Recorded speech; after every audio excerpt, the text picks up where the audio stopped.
Hi YouTube, it's Kathy, and this is my weekly entertainment wrap-up for December 7th through 13th. This week I read 6 books, I watched 1 movie, and I listened to 2 books. Happy Queer Lit Readathon!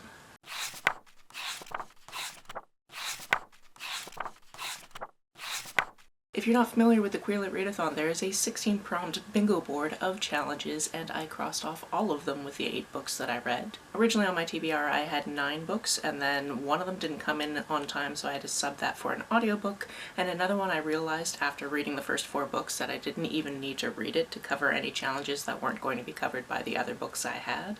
So hopefully I read that this week, maybe. I don't know. And then the book that I was waiting on from the library just showed up yesterday, so I have that now and I will also read that as well. I just did not read it during the readathon. With all of that out of the way, let's get into what I read in the order that I read it, basically. Firstly, we have Introducing Teddy. This is the picture book that I read for this round, and it's all about this kid who has this teddy, and the teddy eventually tells the kid that, hey, I don't think I'm a boy teddy, I'm pretty sure I'm a girl teddy. I really hope that we're still friends. And the kid's like, of course we're still friends. I just care about us being friends. I don't care if you're a girl teddy or a boy teddy.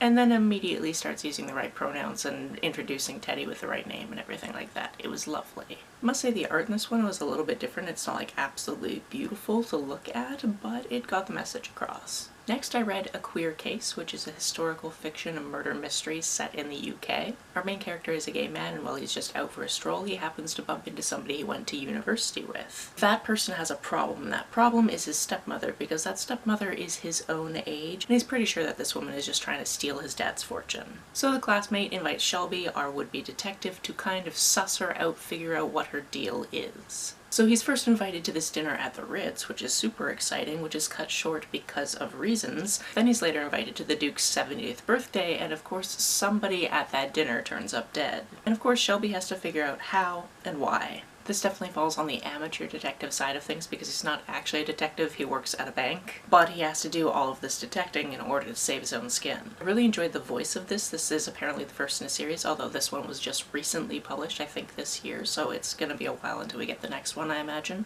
And we definitely had some fun characters show up in this one that I hope that we see again in future books. Next we have Recommended Reading. This one is about a guy who has his whole summer planned out between high school and university. He's got the perfect summer plan, and it starts with actually telling this guy he really likes that they should be dating. And how would a romance-minded person do that?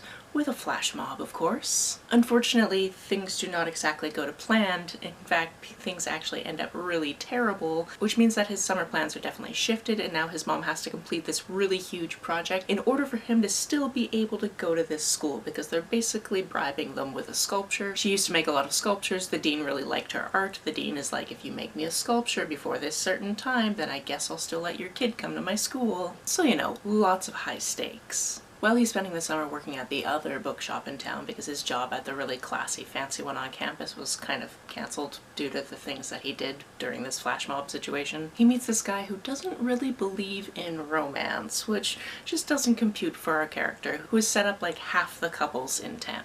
This one was fun and delightful, and one of the things I didn't realize about the cover until I was actually reading it is our main character is holding a cover of the book that we are reading on the cover of the book. Just zoom in and see it yourself. Next on this list we have Thirst. This one is about a vampire who is turned, I don't know, in the 1800s, something like that, maybe a little bit earlier than that. She's actually sold to this castle as a child, and then once she gets to a certain age, the vampire turns her into a vampire. And then a bunch of different things happen. Her sisters get killed, I think her sire gets killed, she's kind of the only vampire left. And this is all about her just wandering around into these different places in Europe before eventually she decides she needs to leave Europe and gets on a boat and ends up in Argentina. Once in Argentina, we see a bunch of other things that happen, and then in the second part we get a perspective shift to this woman who will eventually be introduced to this vampire, and we can kind of figure out how it's going to happen, but it's fun to see that process and whether or not it's going to be a good time. This is one of those books that's really compelling because it's one of those books where it feels like not a lot happens, even though it takes place over hundreds of years, so lots of things do in fact happen. But the feeling of being compelled to continue reading it didn't have to do with what's going to happen next, because you could kind of figure out, for the most part, what was going to happen next, or it wasn't really super high stakes to know exactly what was going to happen next, but it was fascinating to see how this character lived her life as a vampire. And then eventually this other character, and when she was going to meet this vampire, and what that was going to look like. I enjoyed it, and the cover almost caused a scandal in a cafe. Now I just have to hope that YouTube doesn't try to flag my account because of this cover, because, you know, there's a slight amount of underboob. I just got out of a warning period for having a different book cover on my channel. Next we have Just Shy of Ordinary, which was the middle grade book that I read this week, and this is about this character named Shy. They are non-binary, and they are going to public school for the first time because they have a plan to create a new normal for themselves, which they need to do because things started to get stressful when their mother lost their job during the pandemic. And because of this, they started actually picking at the hairs on their skin, causing these really big rashes to the skin. And they've been covering those up and kind of managing this themselves for a few months because they know that they don't have health care anymore, so they can't really ask their mom for help. So as part of this new normal, they've decided they're going to go to public school instead of being homeschooled. This is going to keep them super busy, and eventually they're just going to be able to fix this problem all by themselves. During this time frame, they're also given a project where they have to write 10 personal essays on one topic, and originally they wanted to do this about pronouns, but they couldn't figure out exactly how to do 10 different essays about their gender identity. So if they decided to look into their Jewish heritage and how that faith accepts or doesn't accept non-binary people, because their grandparents are Jewish and their mother was raised Jewish, but ever since they came along, they weren't raised in the faith. This book is all about making new friends, whether or not you can trust these people, connecting with a heritage, what that means, whether or not certain things are open practice or closed practice. Just a car reversing down my road really fast. Alright. And of course, this being middle grade, there is also a first crush situation, which is always delightful to see. The final book I read with my eyeballs is Bad in the Blood. This one is a historical fiction fantasy based in this world where some people are fae and some people aren't, but fae is treated like a medical or mental condition. Essentially, if you use your fae powers too much, eventually you're going to overuse them, you might actually explode, and that could hurt people. And our main characters in this one know this all too much because they are step-siblings who were actually born on the same day, and one of their mothers actually went mad at a fair, which resulted in the deaths of 300 people, which of course includes the mother, who is fae, but also includes the father, who wasn't. Now these two step-siblings live with the father's twin, who is their aunt, and the twins used to have a detective agency, and it sort of still exists, except for not really. The aunt doesn't really work there anymore because she's now more based in politics and she's actually trying to become the president. And then one of the twins actually works in evidence collection, so not detecting, but kind of detecting adjacent. The step-siblings have just recently passed their naming day ceremony, which is when you turn 18, you actually get to pick your name and which pronouns you're going to be going by, because every child up until that point is just classified as non-binary. And basically just after that happens, a case lands in the brother's lap, and he has to solve that because if he doesn't, something bad is going to happen to his sister. This one had some decent twists and turns. It also had some reveals that I kind of saw coming. For example, I knew who the big bad was ultimately going to be. I also saw the breadcrumbs figuring out about this one character and a big reveal they were going to have. But that being said, that didn't detract from my enjoyment of this. I did enjoy this, although it was kind of difficult to get into at the beginning because at the beginning they actually have a family tree. This is actually full of a bunch of different mixed media stuff, so we have different articles and diary entries and stuff like that sprinkled in, and I think that that tree should have been a little bit further in because as you're just starting the book, these characters haven't been named yet because we're meeting them when they're 11, I believe it is. But we've just seen this family tree and we've gone, well, okay, these characters don't have names, but they're clearly these characters, so we know what their names are going to be, so why didn't you just put that tree later? The writing was just honestly kind of confusing at the beginning. It said something to the effect of like, oh yeah, we weren't together for 5 cycles, and I was like, oh okay, so one character is 5 years older than the other, and then it's like, actually we were born on the same day, and I was like, okay, so you guys met when you were 5. Okay, fine. But it just could have been more clear. It could have been like, hey, that's my mom, that's their dad, they're together now, we're step-siblings. It could have been like that, but it wasn't. It was honestly kind of confusing. I ended up enjoying it. The world building and the magic system were very interesting, but you do have to get through that first bit where you're like, wait, what's going on? As for the one movie I watched this week, that was Murder Mystery. This is a movie starring Adam Sandler and Jennifer Aniston, and they are a married couple living in New York. He has recently failed the detective's exam for, I believe, the 3rd time, and it's their 15th wedding anniversary, and she keeps thinking about how he's always said, like, we're going to go to Europe for our honeymoon, which never happened. So she brings us up one night, and he kind of goes, oh yeah, you ruined the surprise. I was going to tell you tomorrow that we're definitely going to Europe. So he needs to book that real quick, and away they go, apparently asking for time off and stuff like that is just fine in this world, it's fine. So they go on this trip and then they meet this man on the plane who actually invites them to go to this luxury yacht, which sounds a lot better than going on this bus trip, especially when they see the people that are going on the bus trip. However, while they're on the luxury yacht, there's this whole cast of characters that show up for this party.